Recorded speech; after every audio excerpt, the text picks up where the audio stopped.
Hello, everybody. Woo! We're fuzzy. Why are we fuzzy? Let me get that. If I remember right, that should fix it in a second. All right. Welcome to what is this? 279, I believe. Q and A number 279. We're creeping up on 300 at this point, huh?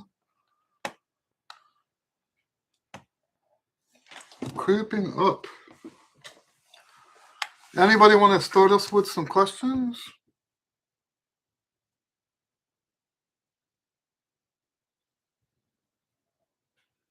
Who wants to start?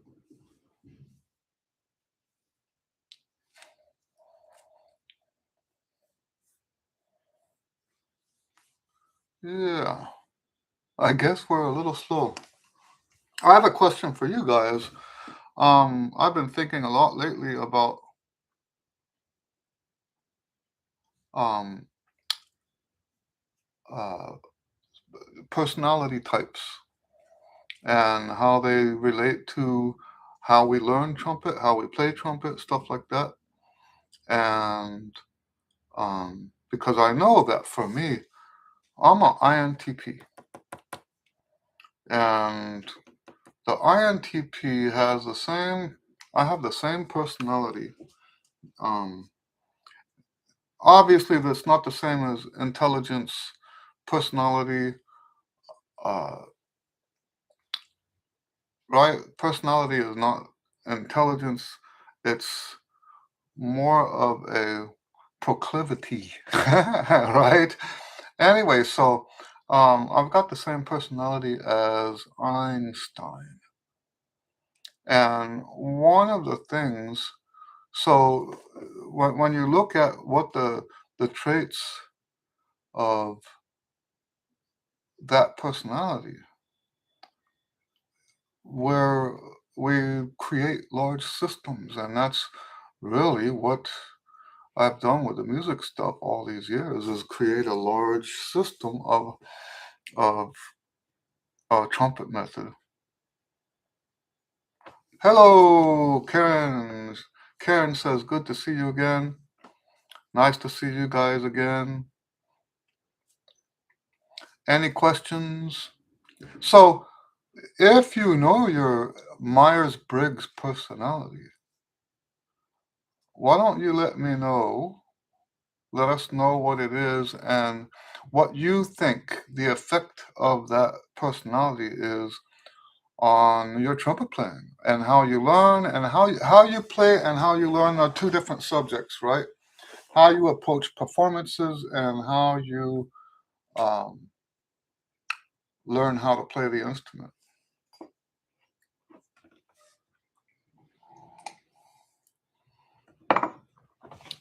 So that's something we can talk about. I actually think ISTJ don't have as much creativity. Oh, I didn't know that. I didn't. I see. My wife is more into the other types. um, so yes, I didn't know ISTJ. So you're just one off from my wife.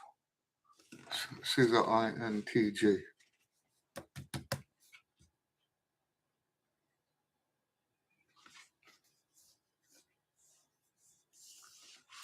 So how do you think, Karen? How do you think this uh, affects your performance?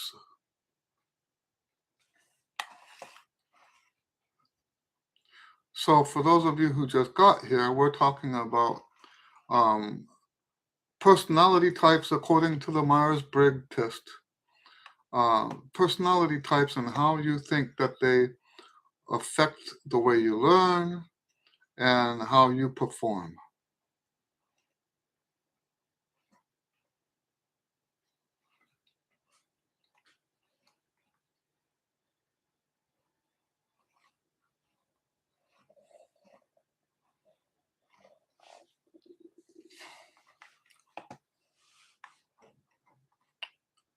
So for me, I have to have. I was when I was taking lessons when I was younger, all the way through college, right? Um, I could always tell when there was a misprint, and there were a few times, even when I was in high school, there were a few times when my whoever my teacher was, I'm not going to say who, there were a few times where I said, "That's not right. That's not right. That note's wrong. That's a misprint." And the teacher's like, "Eddie, what's wrong with you? You're just interrupting. You're just making excuses. You're interrupting the lesson with your excuses for why you're not playing it correctly." I said, for me, when something doesn't make sense, I can't read it. The whole mechanism breaks down. So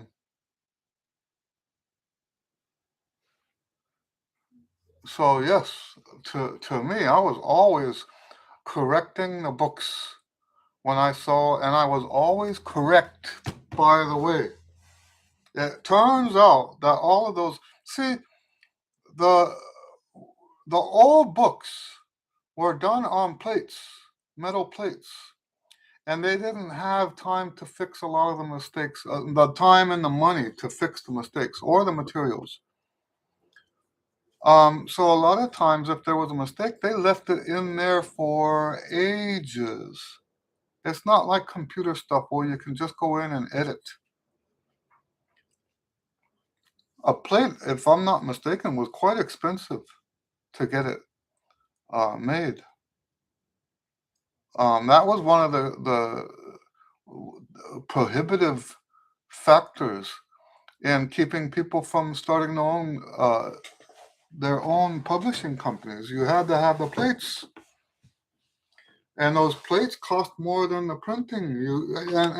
And think about it. For the price that they sold music for, you had to sell literally hundreds, if not thousands, of copies just to break even. But then, with the plate, after you did break even, you had that plate, and everything after that was profit. Well, except for the overhead, right? The price of the paper and stuff like that. Karen says, more technical, maybe frustrated with the artistic part of music. I can imagine that.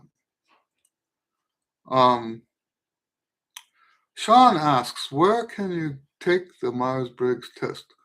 Myers-Briggs there's a bunch of different places where you can get it online for free. We didn't pay for it. I don't recommend other people pay for it. It's just the kind of thing you do for fun. Okay. Hello, Cardo. Nice to see you. Cardo, do they have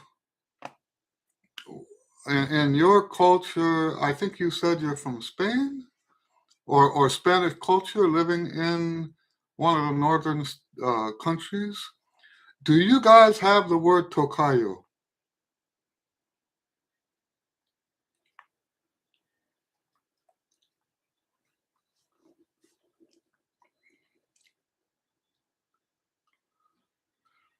Karen says, I notice mistakes too. So, um, now I don't know how it's used outside of the Mexican. Yes, okay, it's the same. So, yes, um, Cardo and I are tocayos.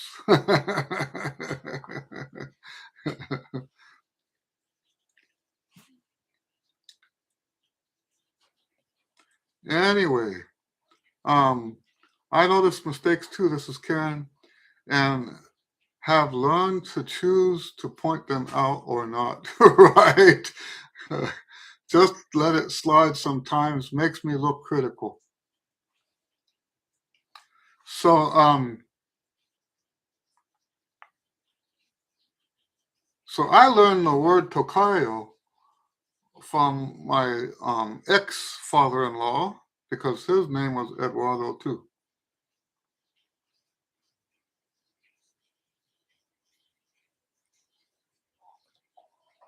All right. Anybody got any questions?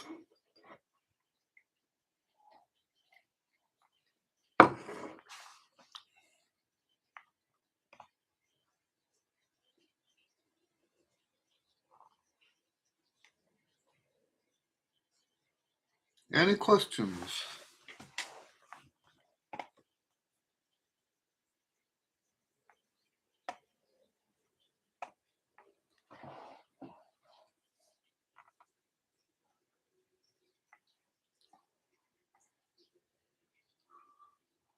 So you're asking about the Pete, the personal embouchure trainer something. Um, I have one. I rarely use it. Yeah. Let me grab it real quick.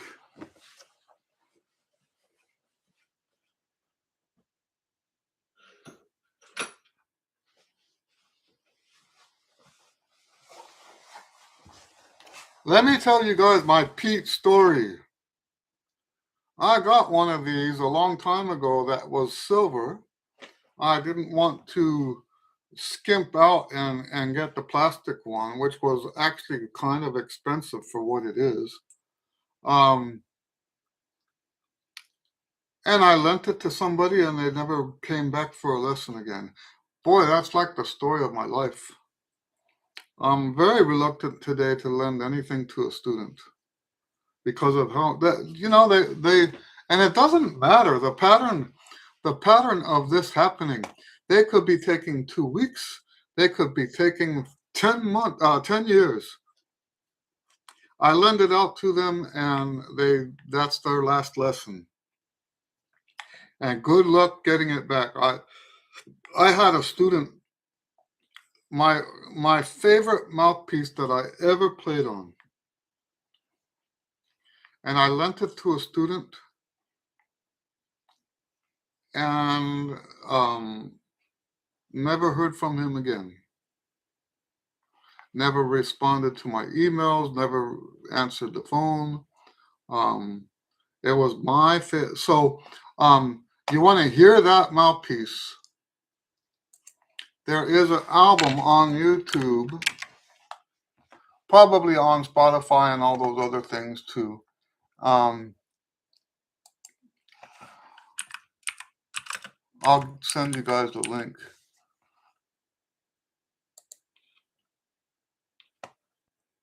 Here it is.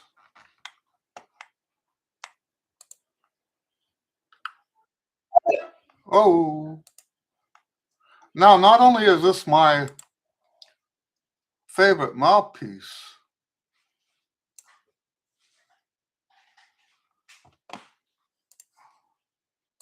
but I think 11 of the 12 songs on the album are my compositions. But it was that mouthpiece that I'm talking about. It was a Giardinelli MB1, and the MB stands for Mel Broyles. And anyway, I was so very disappointed when I didn't get that mouthpiece back. So anyway, let me tell you what I do use the Pete for. The reason I have it is so I can demonstrate it to the students that need it. The only people I ever recommend the Pete for is beginner students that can't play even the bottom of the staff. So like E at the bottom of the staff is too high for them. So then I'll do that exercise that they show. where it's an isometric exercise. You're pulling and holding it in at the same time. Now, let me be clear about what I mean when I say I don't recommend it. I don't have a problem with people using it. But when you look at the hierarchy of what's best for your playing, it's always best to be on the horn, right? So there are times when this is worth the the the the price, worth the effort. And I don't have a problem with using it to build strength. If if you're in a hurry or whatever, but it's always much better to do that on your horn. Um, there's a lot of stuff that we do for strength that isn't 100% applicable to the instrument. At least with this, you can say it's 85, 90% applicable. Like the strength you get from this is applies to what you need for the trumpet. That I can tell you. It's not 100%, but it's pretty close. So I'm not against the Pete in any way. The problem with the students that have extremely weak chops, like they can't play the first note in the staff, is that there's not much of a chance for them to build that strength in that register. So that's why I have the Pete, and there are other exceptions to when I will prescribe this. Um, Now, when I first got it, I used it myself just to see what the impact is. But remember, please remember that once you get to the top of the staff, strength is no longer an issue. And I know that's one of the most controversial things I teach. Strength is no longer, and I should be clear about what I mean by that. Gaining more strength is not how you play higher than the top of the staff. What's far more, you guys have heard me say this before, what's far more valuable or beneficial is building greater control, not strength. Greater control. And you have heard me say this over and over and over again. That control comes from your subconscious, which means that playing above the staff is mental. I know I sound like a broken record. I say it so often. Sean says, is there such thing as a niche trumpet player? Of course there is. I love ballads, and I don't know if that can be like a thing performing and people wanting to hear the ballads. Um, Sean, what does it matter if people want to hear it or not?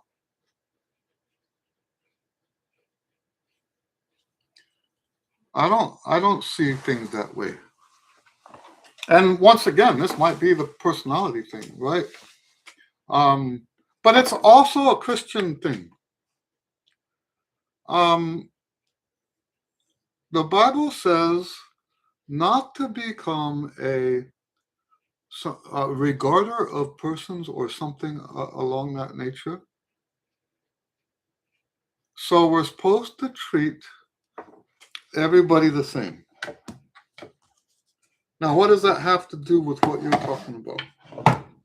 We're supposed to treat everybody the same. If they like us or they don't like us. if they like what we do or they don't like what we do. We're supposed to treat them the same. In fact, there's another verse. Um, is this the Apostle Paul? I don't remember. There's another verse that says, whether or not someone praises you or criticizes you should make no difference. And so a lot of times what we have a tendency to do as musicians is separate our Christian life from our music life, and it shouldn't be. And I don't mean playing Christian music. That's not what I'm talking about. Who we are and how we behave should not be any different as musicians as it is in our everyday walk as Christians. So this idea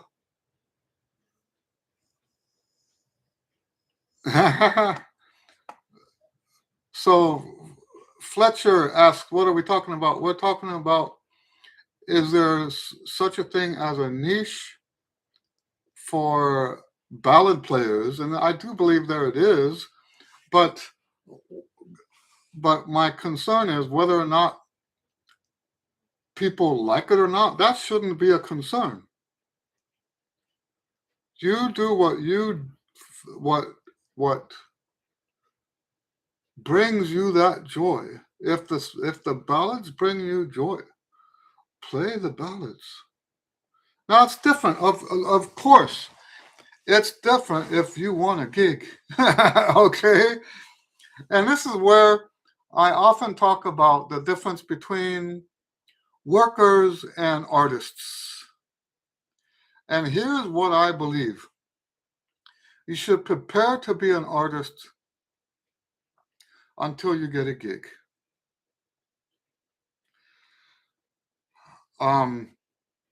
Because the gigs today are so few and far between. And if you're not going to do it for a living, you don't really need a gig. All you need is a venue. And that venue doesn't have to be a traditional venue. I have a friend on YouTube. He's actually an in-person friend. I've known him for literally, we used to go to the same jam sessions back in the 80s. And he's got a YouTube channel where he's a sax player. He goes out to public places and has the YouTube, his camera on, and he just, sometimes he's got a track, sometimes he doesn't have a track, but he's got a venue outside. He's a wonderful guy. We call him Dr. Pete. His name is Alonso Peters. He's also a Christian. But yes, he's got a YouTube channel where he goes out into the public and plays jazz in public. So like he's got a bunch at Herman Park. He's got, he goes all over the city and plays for free outside. And I think it's a wonderful thing. He's making things work for himself, right? For his music. And he's got a huge audience. All the people running, all the people, think about it. So no, I wouldn't worry about whether or not people like it. That's not a thing. Karen says, I was asked to play in a brass quartet at Easter. Congratulations, that's always fun. Have stopped trying to focus on range and endurance and gone back to focusing on tone and accuracy. Maybe someday I can do all four. I'm going to tell you, tone and accuracy is how you get to the range. I'm more and more concerned about, more convinced of that than I ever was. And I've seen it with so many of the students, right? I have a couple of students in West Virginia, um, and I think it's West Virginia, and they take a not well. Sometimes it's group lessons, sometimes it's separate. And when I first started teaching them, they both struggled with from D in the staff and E in the staff, and F was almost impossible. And fortunately, their mother makes sure that they do what it is I'm teaching them to do. And they their range in such a short period of time, they don't struggle with the G anymore. And we haven't moved on because they're in the middle of learning a couple of solos that I assigned to them. And I don't want to push the range just yet. I want them to finish working on their solos. Um, but they've got range that far exceeds now the the G that was impossible before. And when I'm listening to when they're ready to move on, I'm mostly listening for tone quality and how easy it is to play. I have another student. I won't say his name because you guys know him. I have another student that played up the high C for me in his last lesson, and um, because I asked, and he was concerned that he wouldn't be able to you know, go on to the next level soon. But he's more than ready to go to the next level. I can hear it in the tone quality. Now, maybe other people can't hear it. I don't know. I've been teaching. I've been teaching since 1980. It's funny. My very first students keep arguing about who's first. None of them are first. My very first student was I was in high school. He was in junior high. He was the brother of one of the flute players. The last name was Roland. Um, and I forget her name. It was a musical family, right? There was one kid that was older than me that played trumpet. I forget his first name. Then there was the flute player, and then there was the younger kid who was playing trumpet too. He was my first student. Um, anyway, I'm on a tangent. Sorry. Um, I've been teaching for all these years, right? That's what 46 years. I've been teaching for 46 years. I can hear certain things in a student's playing, and I know that sounds like snake oil. It sounds like, you know what it sounds like? What's it called? Gnosticism? Is that what it is? Let me look it up real quick. It sounds like I'm trying to say I'm a Gnostic.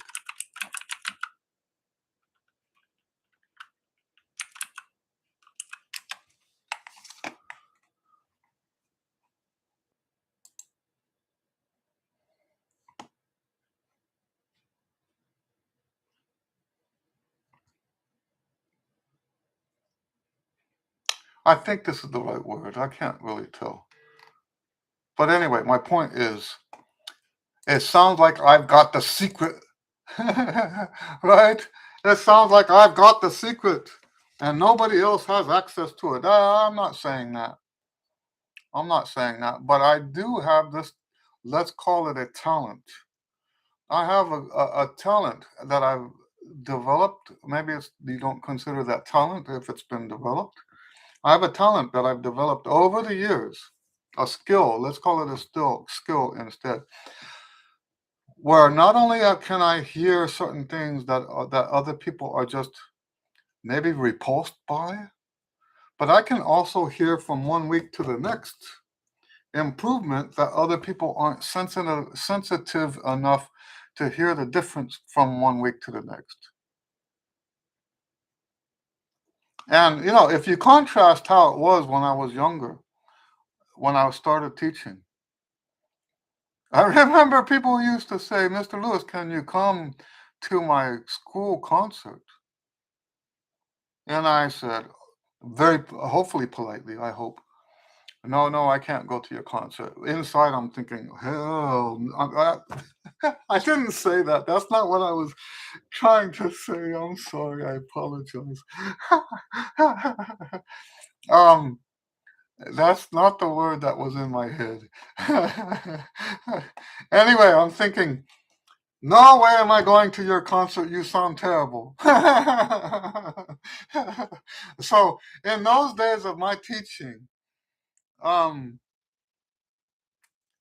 I was actually repulsed by their playing, and the whole point of teaching was to make that repulsion go away. And I think most teachers teach that way. Okay? I think most teachers, because they are so far above you, they are offended by what's coming out of your horn. And they can't see the difference, the progress you made. The way they measure the progress, is to say, at least it doesn't bother me as much as it did last week. You see what I'm saying? So I guess we have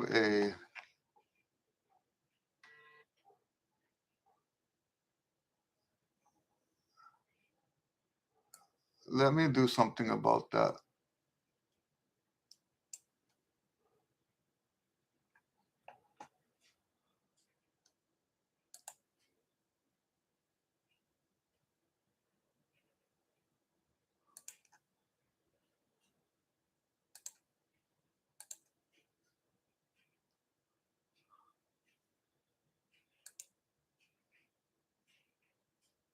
Sorry about that.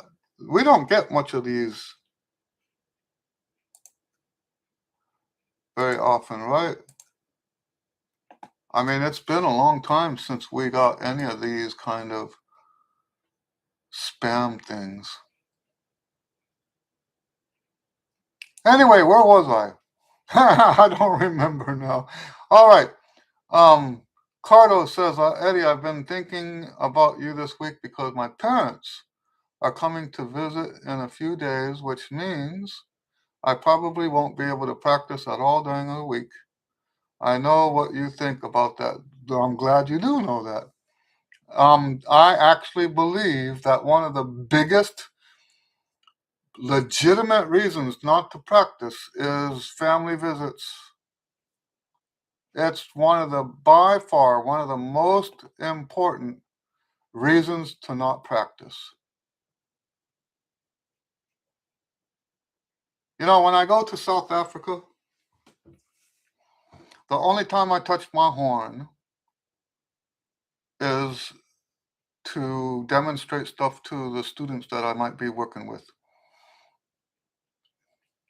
And back when I was going to see my mom, I wouldn't practice. We could go there a week or two. The only reason I take my horn is so I can jam with people in the Phoenix area, or teach a lesson if someone wants to, or stuff like that. I do try to teach lessons wherever I go.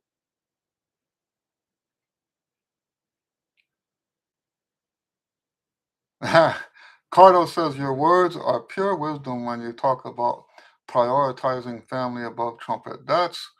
you know, I appreciate that.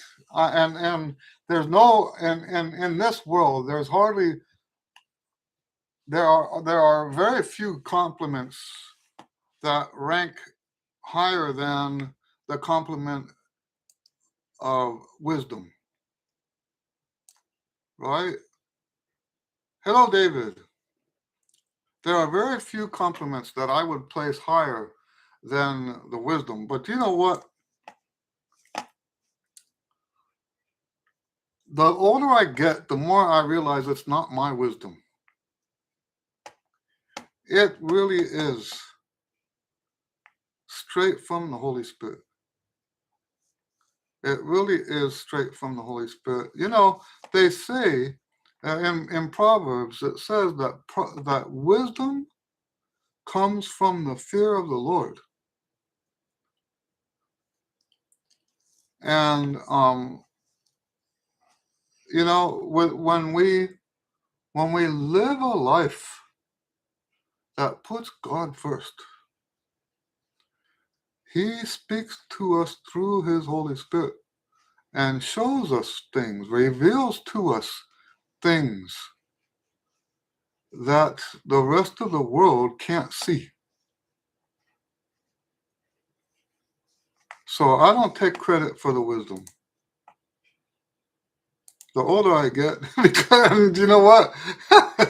I have plenty of non-wise moments. Oh my. Plenty of them. I won't tell you about them because it's not pretty. Um, but yes, I there are things that the Holy Spirit tells me. Even when I'm teaching, there's a student that I had one time. He wanted to be self-taught. He wanted to be self-taught, but he just couldn't get the instrument to sound like a trumpet. I might have told you guys this story before. Uh, and I said, okay, play for me. That's usually the first thing I do, right? Okay, play for me. And I wish I had a tape recorder. It was literally out of this world. I could have sold that recording as sound effects for sci-fi movies. You wouldn't find that sound anywhere else. It certainly did not sound like a trumpet. And I secretly, I secretly prayed. I said, Holy Spirit, tell me what to say to this guy. Because I've never heard anything like this before. and and sure enough, just seconds after I prayed that, some ideas popped into my head. And within minutes, he walked out of that room sounding like a better than a beginner trumpet player. And to this day, I don't even remember what I told him, because what difference would that make? If it wasn't my idea, if it wasn't my wisdom, if it wasn't my smarts, right? If it wasn't my cleverness,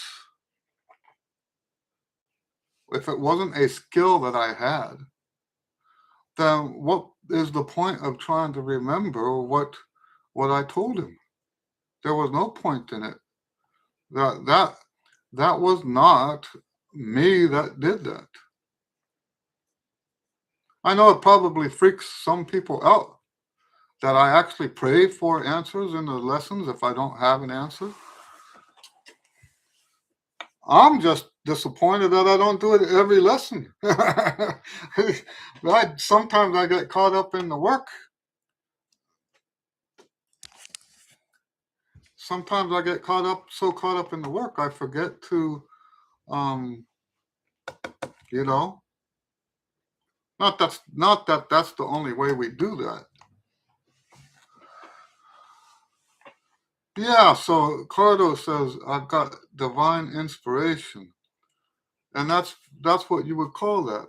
I actually believe I actually believe that all of the methods that I teach, right? So the tonalization studies, that wasn't me. I wasn't smart enough for that when I made that up. The physical trumpet pyramid, that wasn't me. I wasn't smart enough for that. Um, and even the tweaks that happened over time to my method, that's not. I don't want to take credit for that. I'll take the money. I'll take the money. Um,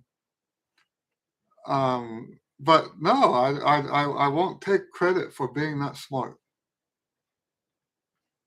or being that wise. Any other questions? Now that we've got more people on here, who would like to share what their personality type is and how you think it might affect the way you learn trumpet or the way you perform? I was saying in the beginning of the Q and A that I'm an INTP, and so how can I, in one breath, say that it's not me who makes the method, but on the other hand, that as an INTP, um, we have the bigger picture thing. Um, well, one of the reasons why I can say that is because I do believe God made me an INTP. So the personality types, there's actually 16 of them. And so I'm talking about the Myers-Briggs tests. That's correct. Cardo says we are all vessels. Um, yeah, so if you know your Myers-Briggs personality type, I would love to hear what your type is. And, some people don't do this stuff. I think it's, I think it ran its course in corporate America. I think it used to be, one of the big, it used to be one of the most selling products that Pearl and I sold were personality, like mugs like this, but with your INTP or IN, so like that. And that went away. Um, but yes, I think it used to be a real hot topic in the corporate world. Um,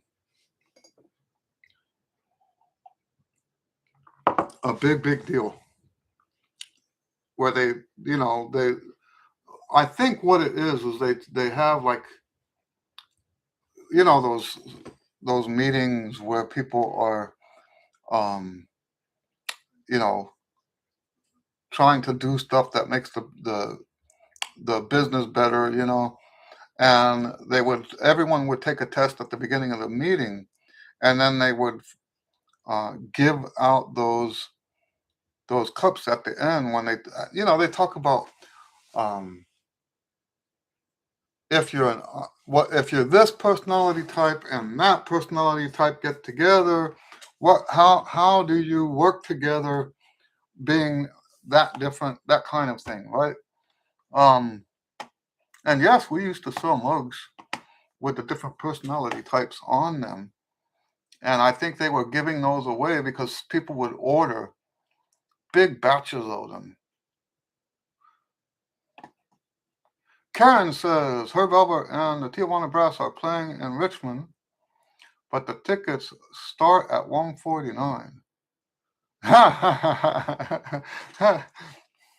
That's how the price stuff works, right? She says, not sure I want to see them that much. You know, I always use for pricing, I always use Ruth Chris as an example because I always wanted to try Ruth Chris. And I'm going to tell you, Ruth Chris, that was probably the best steak I ever ate in my whole life. But and you know, the service is remarkable, right? Um, and I walked out of there saying that was the best steak I ever ate, but I'll never have it again, not for that price. I'd rather go to well Texas Roadhouse or something. um, Even now, Texas Roadhouse, I'd rather have a steak at home nowadays. That said, you know, it's nice to go out sometimes. But yeah, that's how we have to decide for ourselves um, what's worth it. I would tell you I wouldn't pay that much. I wouldn't pay that much for a. But you know what? Why? Let's look at why do people pay that much for something like that? It's not the music. It's the experience, and that particular experience doesn't appeal to me as much. So what would I pay? Let's look at that. What would I pay 149 for?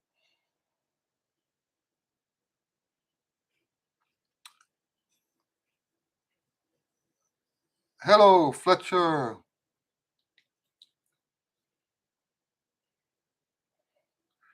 So, you know, the last concert I went to, I think we paid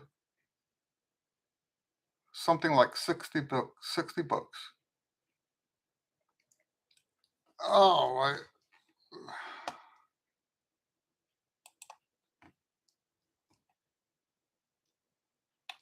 let me see what's going on here.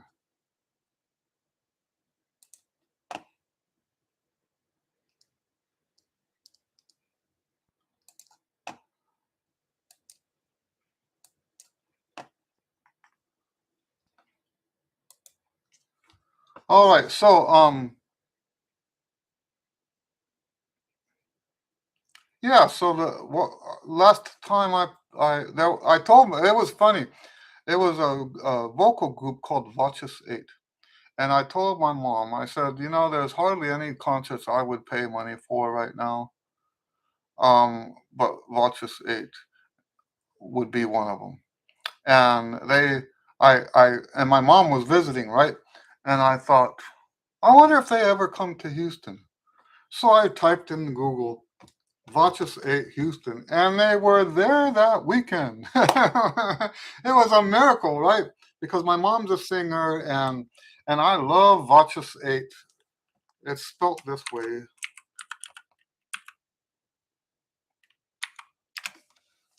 I love Watches 8. Um, Look them up if you like vocal music. It's a remarkable ensemble. Um, but yes, they just happened to be in Houston at the very same time as I was saying, oh, I would love to go hear that band. So, and I think we paid 60 bucks for the three of us. 60 bucks, 60 bucks each for the three of us. That was well worth it. I'm trying to think if there's any jazz players I would want to go see or symphony or anything like that for that kind of money. And to tell you the truth, I can't think of anything.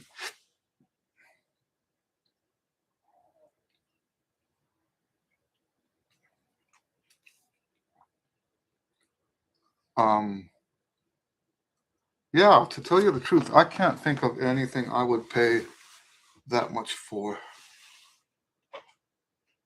And that sounds terrible, doesn't it? Because I'm a musician, I'm supposed to support other musicians. Um, but the thing is the cheaper performances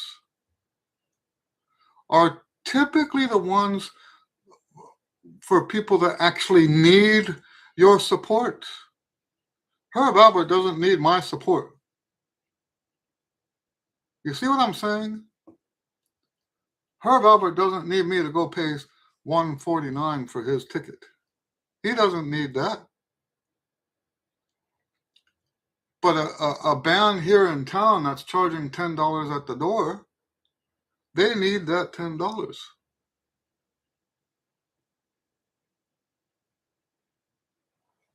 I hope that makes sense. So I would much rather, I was just talking to my sister-in-law about because she says she's starting to paint, and I told her I used to collect um, amateur paintings, and I didn't tell her I got most of them from Goodwill. Right? You pay $1 or $2 for a painting. Now you have someone's artwork on your wall, and I've actually got some very nice ones in that time period. Um, but anyway, it's the same thing with I would much rather have. This is what I told her. I would much rather have a amateur's painting on my wall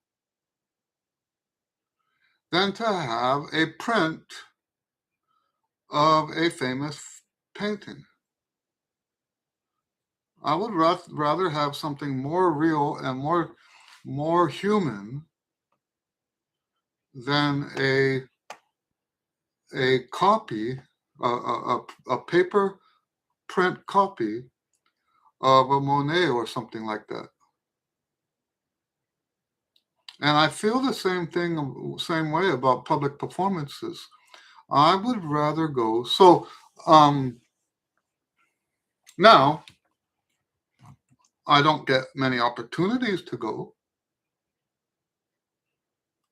I remember one of my friends, Carol Morgan, who I had hoped would be here today with me, not today, last week, but she couldn't make time to come talk to you guys. But she works in New York. In fact, she's at Smalls right now. If you guys know about Smalls, it's a jazz club in Houston. She's actually there right now at this moment, hosting the jam session. So I think her jam session continues after this Q and A. So if you go to the Smalls website, you can hear her. Anyway, why were we talking about her? Oh, because last time she was here in town when Cezanne was still open, I went to Cezanne and paid my cover charge. I wanted to do that. I think she would have probably let me in for free, but I wanted to pay. Um, and then after the gig was over, she gave me one of her latest CDs, which I still listen to today. I would much rather support people like that than to remember what we were talking about, not being a respecter of persons.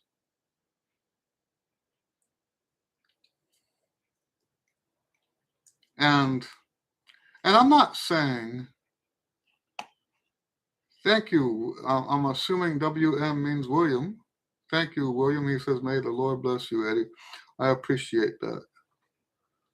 Um, we we will accept all blessings. we we have a the blessings are open department of the business. I'm kidding, but yes, we will take every blessing that you guys send us. Um, so thank you for that. Anyway, any other questions before we sign off?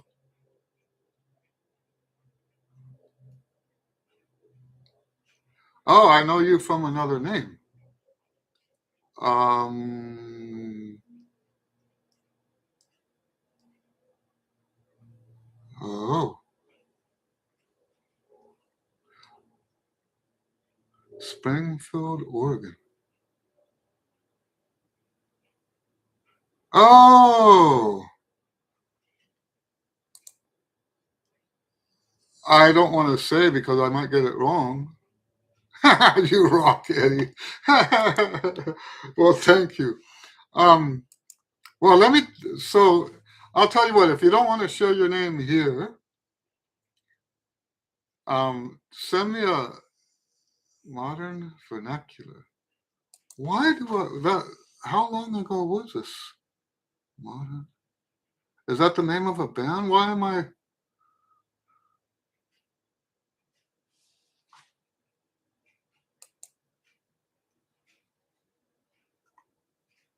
Send me an email and tell me who you are. We've got a time for another few questions. Let me know what you guys want to know. Oh, he says I've been a blessing to you, to him as a player in church. Well, I appreciate that. I appreciate that.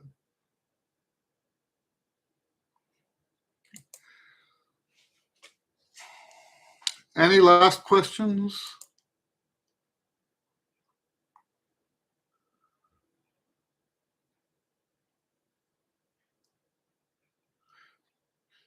David says, and this is a very good point.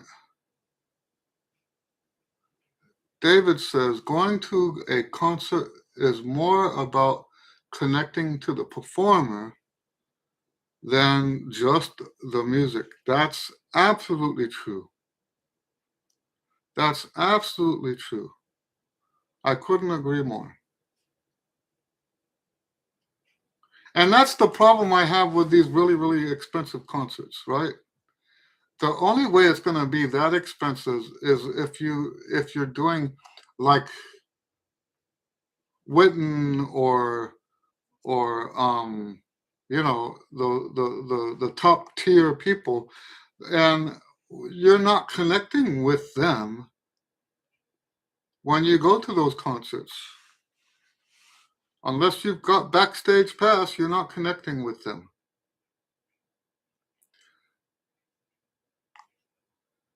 WM says years ago you gave me Chops Pro.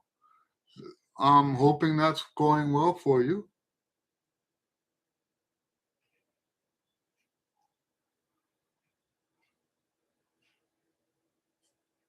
Okay, that's something I didn't know. David says all Alpert's proceedings go to Cherry. He is a billionaire. I didn't know he did that. I'm glad to hear. I'm glad to hear that. That's a one. That, how? Well, I hope not all of the proceeds. I hope he's paying his band. I'm sure he is. So probably all the profits, you mean?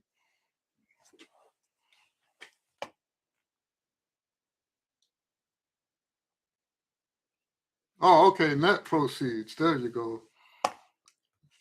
I've never heard that term before. Net proceeds.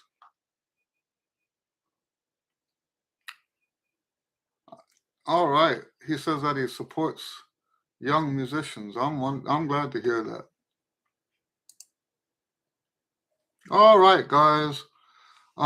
Great Q and A again.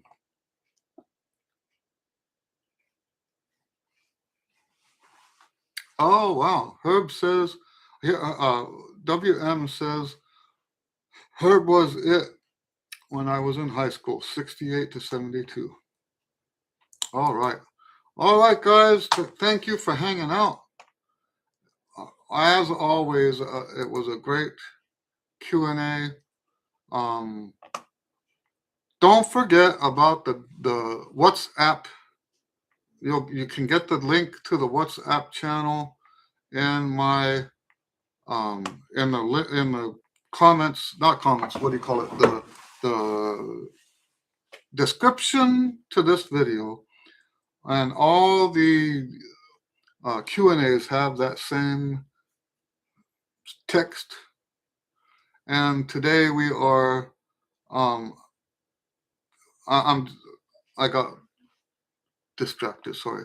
Um, I'm just reminding you that if you want notices when we are going to have and when we're not going to have these Q and A's, then the best way to do that is through the WhatsApp.